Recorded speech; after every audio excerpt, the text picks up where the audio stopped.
ভিডিওটা করলাম এই কারণে, সবার এখানে আসা সম্ভব হয় না, খুব কষ্ট। বয়স্করা তো আসা খুব মুশকিল, আমরা অল্প বয়স হয়ে আসছে, অবস্থা খারাপ হয়ে যাচ্ছে। টেম্পারেচার -6। হ্যাঁ, তো সেই জন্য ভিডিওটা করা, যে সবাই দেখুক মন্দিরটা ভালো করে, বাবাকে দর্শন করার সুযোগ পাক। আমি পিছন দিকে যাচ্ছি, একটা ভালো জিনিস দেখাবো। আমি বলছি ওটা কি, সবাই জানে কম বেশি, চোখে দেখেনি, সেই জন্যই যাচ্ছি। এই যে পিছনটা অসাধারণ, এই শুধু চোখেই ধরা যায়, কোনো ক্যামেরার ক্ষমতা নাই এই দৃশ্যকে নিতে পারবে, একমাত্র চোখেই সম্ভব। এইটাকে ডিসক্রাইব করা যায় না। 1 মিনিট, এটা হচ্ছে মন্দিরের সাইডটা।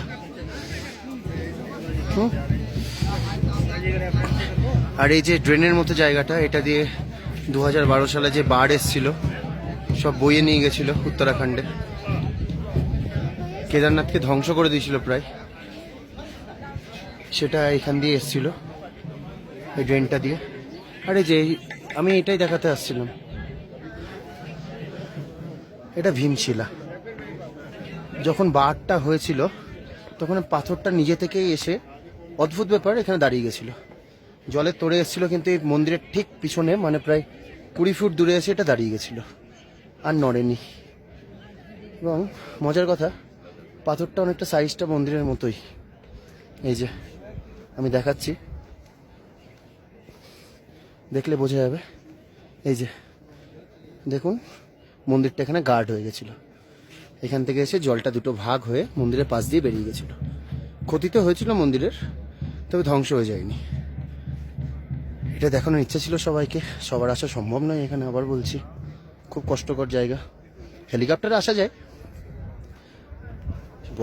প্রথমত ব্যয়বহুল, দ্বিতীয়ত সে আনন্দ নেই নর্মাল দেখার। এটা হচ্ছে মন্দিরের একটা সাইড, রোদ আছে বলে সেভাবে দেখা যাচ্ছে না, অন্ধকার লাগছে।